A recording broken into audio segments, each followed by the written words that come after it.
प्यारे दोस्तों, अगर मैं आपसे कहूं कि आप लोगों के बिगड़े काम इस सूरत से बन सकते हैं तो मेरा ये कहना गलत नहीं होगा। आप अपने कीमती वक्त में से थोड़ा सा वक्त निकालकर इस वीडियो को पूरा देख लीजिए। आप लोगों की दुआ कबूल नहीं होती, आप परेशान हैं तो यकीन मानिए दोस्तों, आप इस वीडियो से नामुमकिन काम को भी मुमकिन कर सकते हैं। ये कुरान पाक की सूरा है और जो भी शख्स जिस नियत से जिस मकसद के लिए इस सूरा को सुन लेता है, सिर्फ सुन लेता है, तो अल्लाह ताला उसके तमाम हाजतों को अपनी बारगाह में कबूल कर लेता है। इस सूरा से लाखों लोगों के लाखों बिगड़े काम बन गए, तो इंशाअल्लाह आपको भी जरूर कामयाबी मिलेगी। इस सूरा की शर्त यह है कि आप लोग अपने तमन्ना को दिल में रखें और उसके बाद इस सूरा को सुने। इंशाअल्लाह आप सूरा को पूरा नहीं सुन पाएंगे और आपके तमाम बिगड़े काम बन जाएंगे। यकीन ना हो तो आप लोग एक बार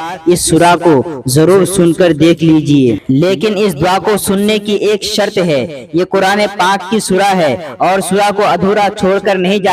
जिस तरह इस सूरा से बिगड़े काम बन जाते हैं, उसी तरह इसको अधूरा छोड़ने से काम बिगड़ भी जाता है। मैं यहाँ आप लोगों को डरा नहीं रहा हूँ, बल्कि सिर्फ आगाह कर रहा हूँ। अगर आप इस सूरा को पूरा नहीं सुनकर जाएंगे, अधूरा छोड़कर चले जाएंगे, तो इसकी जिम्मेदार आप खुद होंगे। और इसकी दूसरी शर्त यह है कि अगर आप लोग सच में कुरान को लाइक करते हैं, कुरान को पसंद करते हैं, तो इस वीडियो को अभी फौरन दिल से लाइक कर दीजिए। यकीन मानना दोस्तों, आपको इतनी नेकियां मिलेगी कि आप सोच भी नहीं सकते। तो उम्मीद है कि आप लोग अपने अपने दिल में मकसद को रख लिया होगा। तो आइए दोस्तों, अब हम सुन लेते हैं कुरान पाक की वो सूरा। उससे पहले आप और हम मिलकर अल्लाह पाक से दुआ करते हैं, या अल्लाह, जिसने भी जिस मकसद के लिए भी इस सूरा को सुना, उसकी जायज मकसद को अपने महबूब के सदके में और इस सूरा की बरकत से कबूल अता फरमा। आमीन सुम्मा आमीन। आप भी आमीन कहिए। हो सके तो कमेंट बॉक्स में आमीन जरूर लिखे। क्या मालूम किसकी जुबान से निकला आमीन कब कबूल हो जाए। तो दोस्तों, अब आप इत्मीनान से बैठ जाइए और इस सूरा को ध्यान से सुनिए। अऊज़ु बिल्लाहि मिनश शैतानिर रजीम। बिस्मिल्लाहिर रहमानिर रहीम। अलिफ लाम रा। तिल्क आयातुल किताबिल हकीम। अकान लिन्नासि अजबन अन औहैना इला रजुलिन मिनहुम अन अंज़िरिन नास वबश्शिरिल्लज़ीना आमनू अन्न लहुम क़दम सिद्क़िन इन्द रब्बिहिम। क़ाल अल-काफ़िरून इन्न हाज़ा लसाहिरुन मुबीन। इन्न रब्बकुमुल्लाहु अल्लज़ी ख़लक़स-समावाति वल-अर्ज़ फ़ी सित्तति अय्यामिन थुम्मा इस्तवा अलल अर्शि युदब्बिरुल अम्र मा मिन शफ़ी'इन इल्ला मिन बअदि इज़्निहि ज़ालिकुमुल्लाहु रब्बुकुम फ़अब्दूहु अफ़ला तज़क्करून। इलैहि मर्जि'ुकुम जमी'अन वअदल्लाहि हक़्क़न। इन्नहु यब्दअुल ख़ल्क़ सुम्मा युईदुहु लियजज़ियल्लज़ीना आमनू वअमिलुस्सालिहाति बिल्क़िस्त् वल्लज़ीन कफ़रू लहुम शराबुन मिन हमीमिन वअज़ाबुन अलीमुन बिमा कानू यकफ़ुरून। हुवल्लज़ी जअल अश-शम्स ज़ियाअन والقمر نورا وقدره منازل لتعلموا عدد السنين والحساب ما خلق الله ذلك إلا بالحق يفصل الآيات لقوم يعلمون إن في اختلاف الليل والنهار وما خلق الله في السماوات والأرض لآيات لقوم يتقون إن الذين لا يرجون لقاءنا ورضوا بالحياة الدنيا واطمأنوا بها والذين هم عن آياتنا غافلون أولئك مأواهم النار بما كانوا يكسبون إن الذين آمنوا وعملوا الصالحات يهديهم ربهم بإيمانهم تجري من تحتهم الأنهار في جنات النعيم دعواهم فيها سبحانك اللهم وتحيتهم فيها سلام وآخر دعواهم أن الحمد لله رب العالمين ولو يعجل الله للناس الشر استعجالهم بالخير لقضي إليهم أجلهم فنظر الذين لا يرجون لقاءنا في طغيانهم يعمهون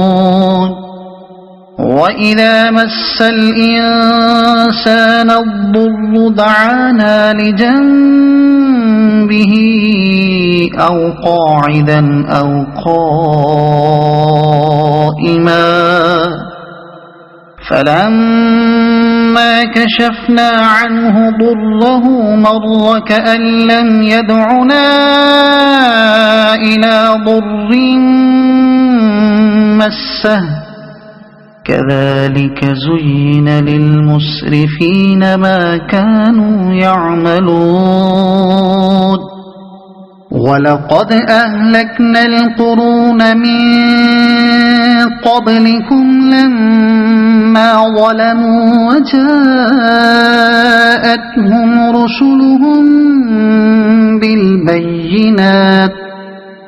وجاءتهم رسلهم بالبينات وما كانوا ليؤمنوا كذلك نجزي القوم المجرمين ثم جعلناكم خلائف في الأرض من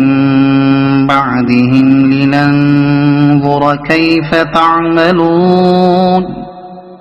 وإذا تتلى عليهم آياتنا بينات قال الذين لا يرجون لقاء نأت بقرآن غير هذا أو بدله قل ما يكون لي أن أبدله من تلقاء نفسي إن أتبع إلا ما يوحى إلي إني أخاف إن عصيت ربي عذاب يوم عظيم قل لو شاء الله ما تلوته عليكم ولا أدراكم به فقد لبثت فيكم عمرا من قبله أفلا تعقلون فمن أظلم ممن افترى على الله كذبا أو كذب بآياته إنه لا يفلح المجرمون ويعبدون من دون الله ما لا يضرهم ولا ينفعهم ويقولون هؤلاء شفعاؤنا عند الله قل أتنبئون الله بما لا يعلم في السماوات ولا في الأرض سبحانه وتعالى عما يشركون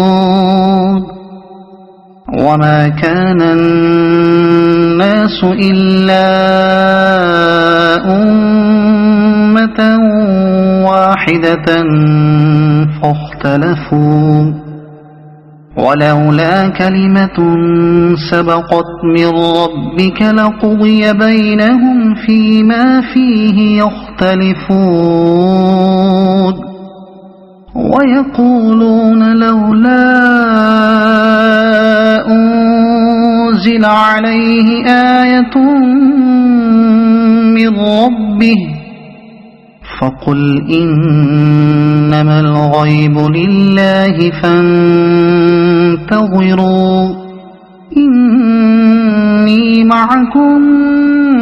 من المنتظرين وإذا أذقنا الناس رحمة من بعد ضراء مستهم إذا لهم مكر في آياتنا قل الله أسرع مكرا إن رسلنا يكتبون ما تمكرون هو الذي يسيركم في البر والبحر حتى إذا كنتم في الفلك وجرين بهم بريح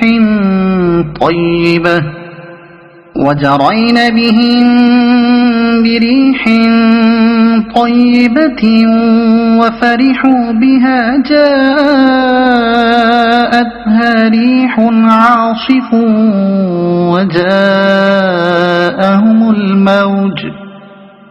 وجاءهم الموج من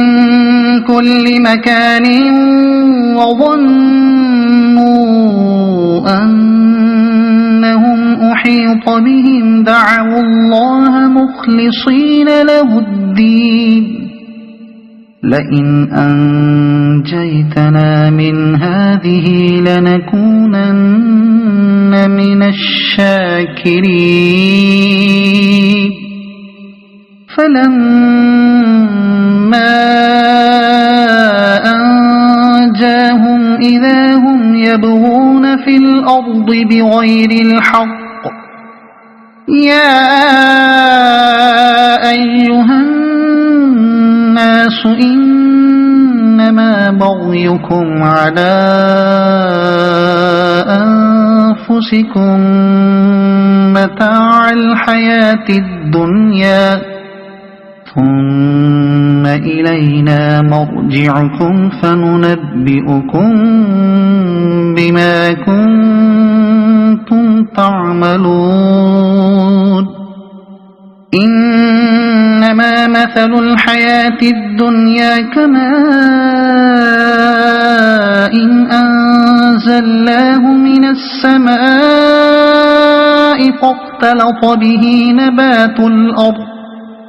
فاختلط به نبات الأرض مما يأكل الناس والأنعام حتى إذا أخذت الأرض زخرفها وزينت وظن أهلها أنهم قادرون عليها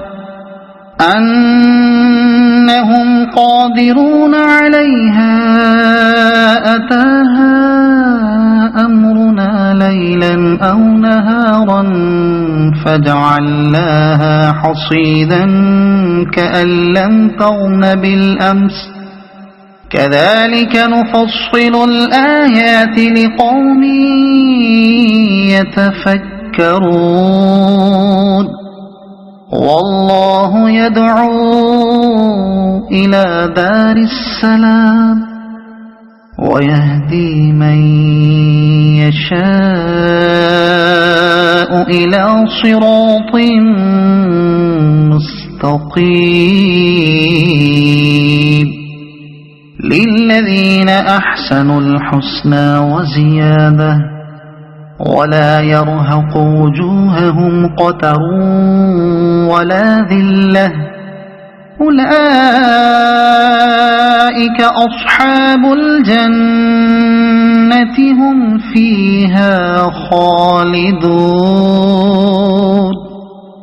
والذين كسبوا السيئات جزاء سيئة بمثلها وترهقهم ذلة ما لهم من الله من عاصم كأنما أغشيت وجوههم قطعا من الليل مظلما أولئك أصحاب النار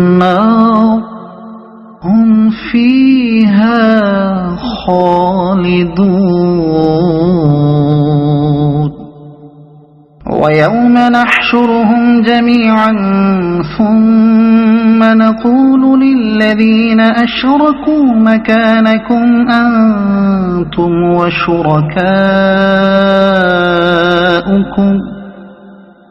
فزيلنا بينهم وقال شركاؤهم ما كنتم إيانا تعبدون فكفى بالله شهيدا بيننا وبينكم إن كنا عن عبادتكم لغافلين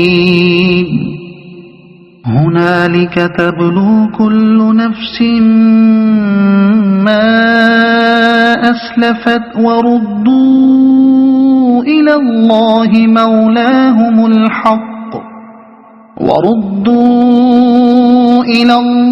مولاهم الحق وضل عنهم ما كانوا يفترون قل من يرزقكم من السماء والأرض أمن يملك السمع والأبصار ومن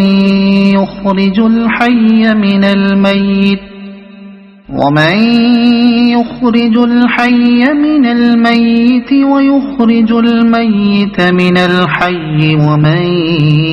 يدبر الأمر فسيقولون الله فقل أفلا تتقون فذلكم الله ربكم الحق فماذا بعد الحق إلا الضلال فأنى تصرفون كذلك حقت كلمة ربك على الذين فسقوا أنهم لا يؤمنون قل هل من شركائكم من يبدأ الخلق ثم يعيده قل الله يبدأ الخلق ثم يعيده فأنى تؤفكون قل هل من شركائكم من يهدي إلى الحق قل الله يهدي للحق أفمن يهدي إلى الحق أحق أن يتبع أم من لا يهدي إلا أن يهدى فما لكم كيف تحكمون وما يتبع أكثرهم إلا ظنا إن الظن لا يغني من الحق شيئا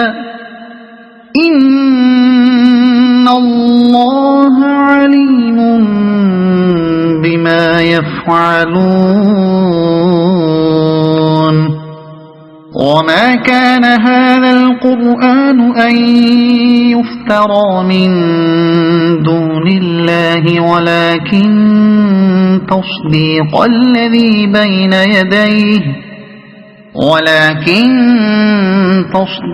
الذي بين يديه وتفصيل الكتاب لا ريب فيه من رب العالمين أم يقولون افتراه قل فأتوا بسورة مثله وادعوا من استطعتم من دون الله إن كنتم صادقين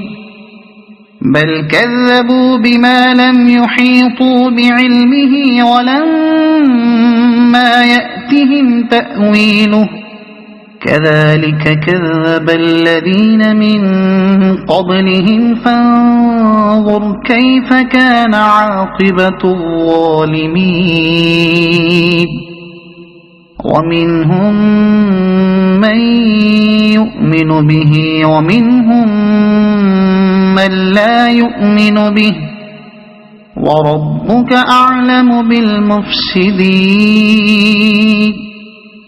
وإن كذبوك فقل لي عملي ولكم عملكم أنتم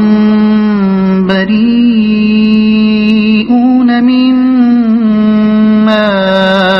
أعمل وأنا بريء مما تعملون ومنهم من يستمعون إليك أفأنت تسمع الصم ولو كانوا لا يعقلون ومنهم من ينظر إليك أفأنت تهدي العمي ولو كانوا لا يبصرون إن الله لا يظلم الناس شيئا ولكن الناس أنفسهم يظلمون ويوم يحشرهم كأن لم يلبثوا إلا ساعة من النهار يتعارفون بينهم قد خسر الذين كذبوا بلقاء الله وما كانوا مهتدين وإما نرينك بعض الذي نعدهم أو نتوفينك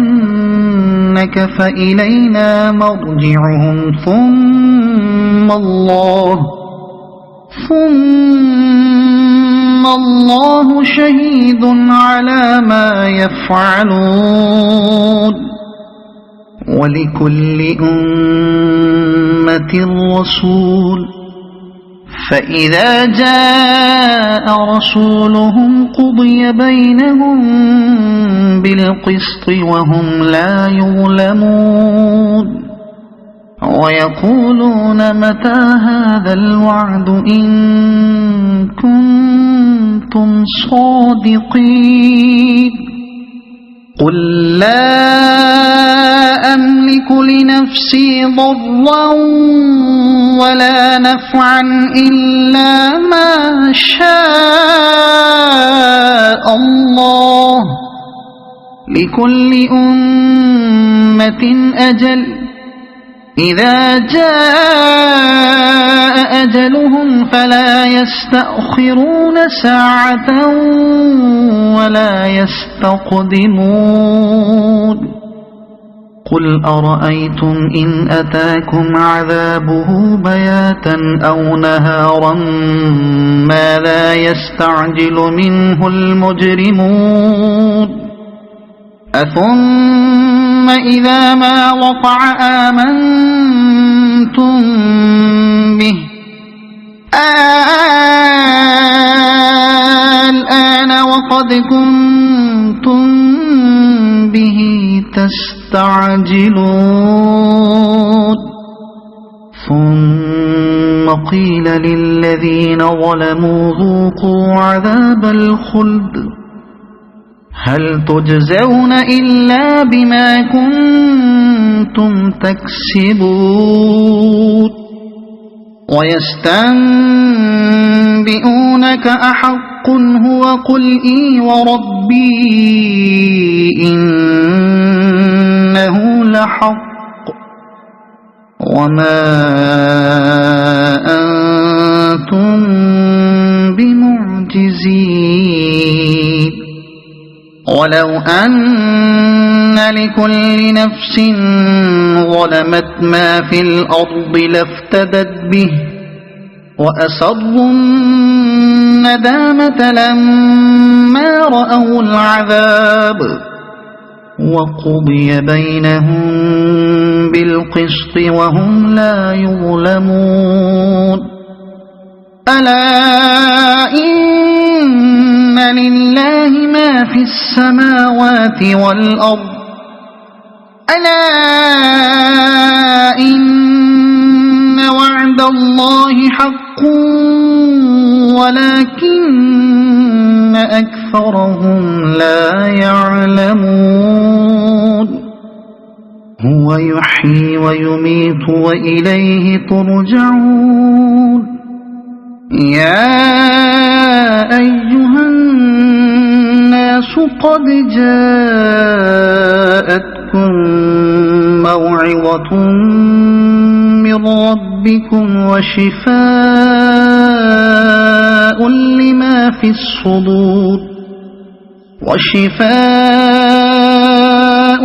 لما في الصدور وهدى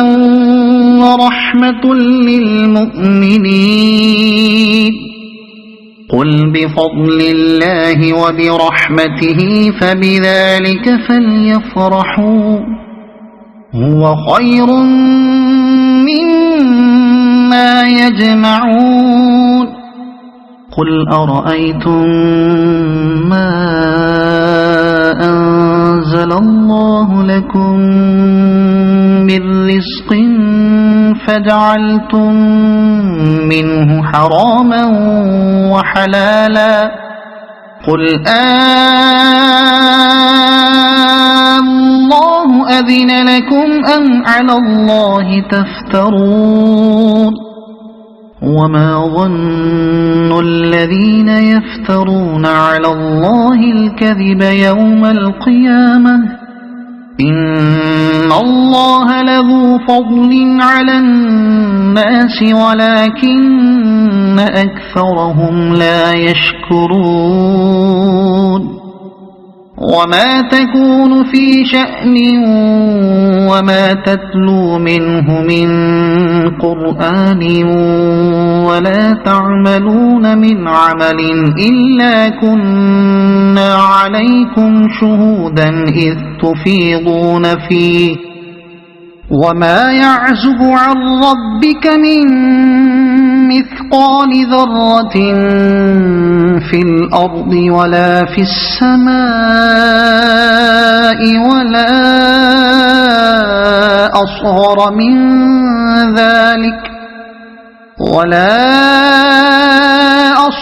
من ذلك ولا أكبر إلا في كتاب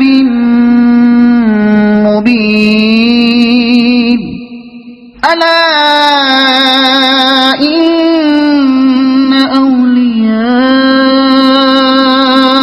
الله لا خوف عليهم ولا هم يحزنون الذين آمنوا وكانوا يتقون لهم البشرى في الحياة الدنيا وفي الآخرة لا تبديل لكلمات الله ذلك هو الفوز العظيم ولا يحزنك قولهم إن العزة لله جميعا هو السميع العليم ألا إن لله من في السماوات ومن في الأرض وما يتبع الذين يدعون من دون الله شركاء إن يتبعون إلا الظن وإن هم إلا يخرصون هو الذي جعل لكم الليل لتسكنوا فيه والنهار مبصرا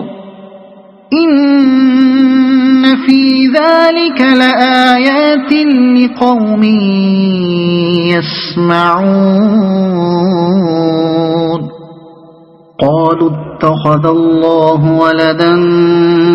سبحانه هو الغني له ما في السماوات وما في الأرض إن عندكم من سلطان بهذا أتقولون على الله ما لا تعلمون قل إن الذين يفترون على الله الكذب لا يفلحون متاع في الدنيا ثم إلينا مرجعهم ثم نذيقهم العذاب الشديد بما كانوا يكفرون واتل عليهم نبأ نوح إذ قال لقومه يا قوم إن كان كبر عليكم مقامي وتذكيري بآيات الله فعلى الله توكلت فأجمعوا أمركم وشركاءكم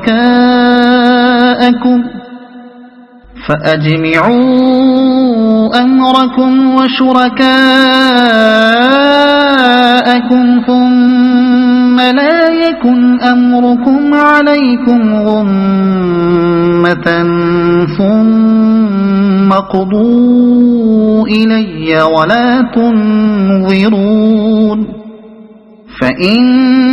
توليتم فما سألتكم من أجر إن أجري إلا على الله وأمرت أن أكون من المسلمين فكذبوه فنجيناه ومن معه في الفلك وجعلناهم خلائف وأغرقنا الذين كذبوا بآياتنا فانظر كيف كان عاقبة المنذرين ثم بعثنا من بعده رسلا إلى قومهم فجاءوهم بالبينات فما كانوا ليؤمنوا بما كذبوا به من قبل كذلك نطبع على قلوب المعتدين ثم بعثنا من بعدهم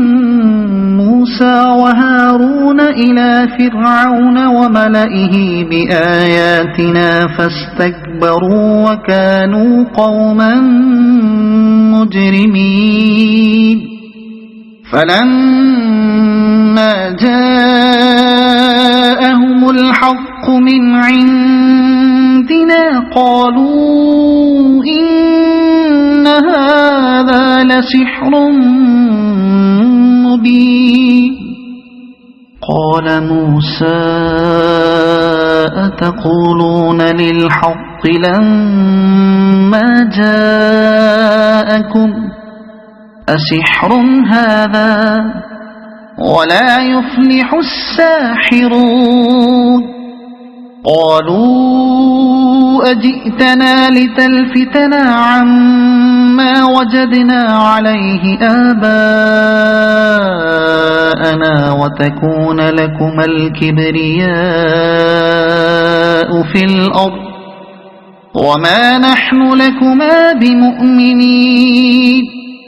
وقال فرعون ائتوني بكل ساحر عليم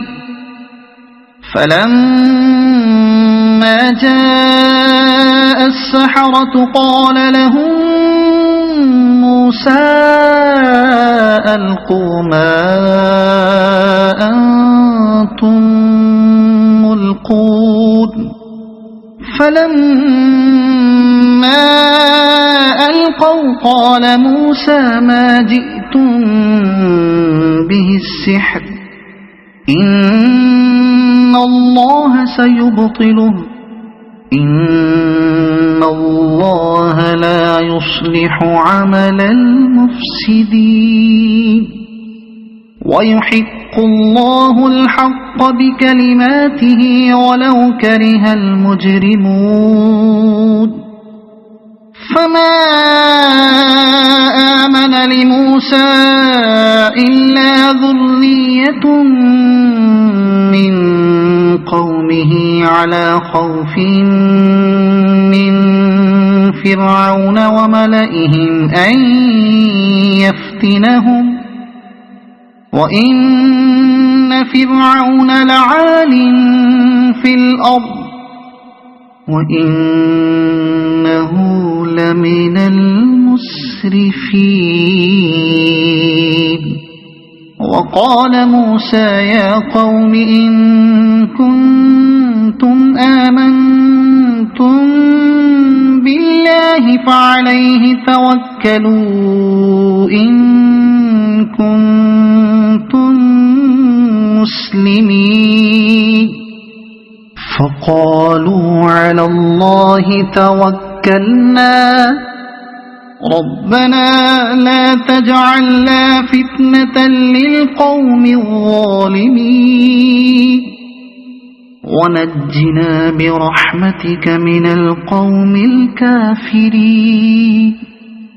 وأوحينا إلى موسى وأخيه أن تبوأ لقومكما بمصر بيوتا واجعلوا بيوتكم قبلة وأقيموا الصلاة وبشر المؤمنين وقال موسى ربنا إنك آتيت فرعون وملأه زينة وأموالا في الحياة الدنيا ربنا ليضلوا عن سبيلك ربنا اطمس على أموالهم واشدد على قلوبهم فلا يؤمنوا حتى يروا العذاب الأليم قال قد أجيبت دعوتكما فاستقيما ولا تتبعان سبيل الذين لا يعلمون وجاوزنا ببني إسرائيل البحر فأتبعهم فرعون وجنوده بغيا وعدوا حتى حتى إذا أدركه الغرق قال آمنت أنه لا إله إلا الذي آمنت به بنو إسرائيل وأنا من المسلمين الآن وقد عصيت قبل وكنت من المفسدين فاليوم ننجيك ببدنك لتكون لمن خلفك آية وإن كثيرا من الناس عن آياتنا لغافلون ولقد بوأنا بني إسرائيل مبوأ صدق ورزقناهم من الطيبات فما اختلفوا حتى جاءهم العلم إن ربك يقضي بينهم يوم القيامة فيما كانوا فيه يختلفون فإن كنت في شك مما أنزلنا إليك فاسأل الذين يقرؤون الكتاب من قبلك لقد جاءك الحق من ربك فلا تكونن من الممترين ولا تكونن من الذين كذبوا بآيات الله فتكون من الخاسرين إن الذين حقت عليهم كلمة ربك لا يؤمنون ولو جاءتهم كل آية حتى يروا العذاب الأليم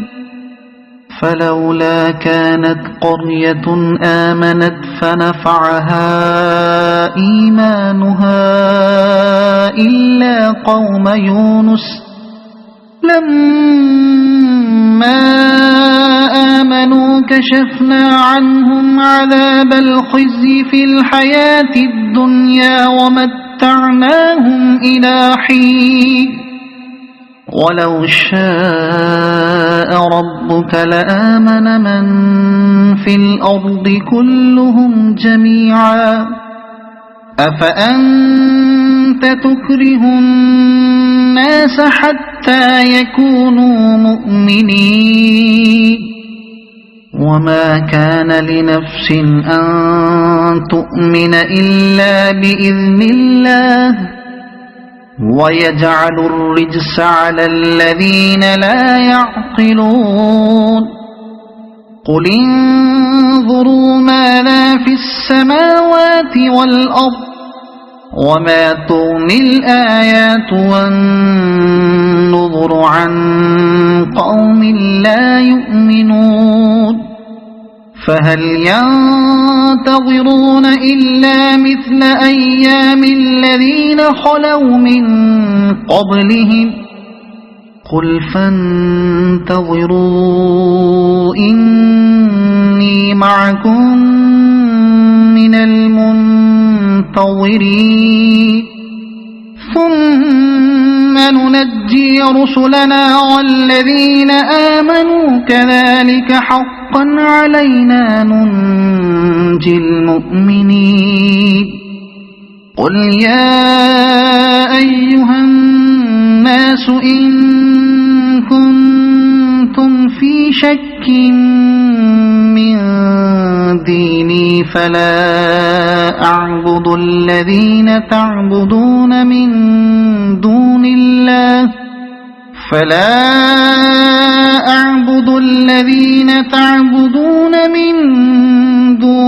لله ولكن أعبد الله الذي يتوفاكم وأمرت أن أكون من المؤمنين وأن أقم وجهك للدين حنيفا ولا تكونن من المشركين ولا تدع من دون الله ما لا ينفعك ولا يضرك فإن فعلت فإنك إذا من الظالمين وإن يمسسك الله بضر فلا كاشف له إلا هو وإن يردك بخير فلا راد لفضله يصيب به من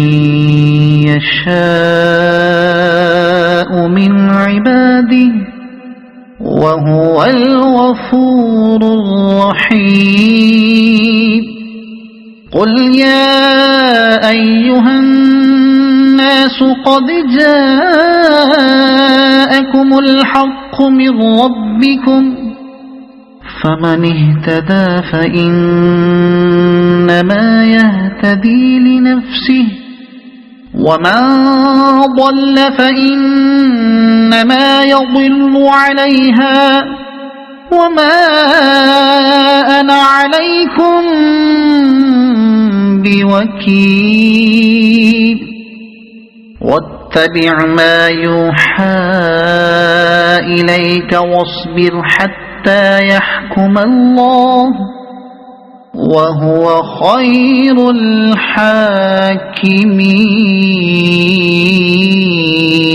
الحاكمين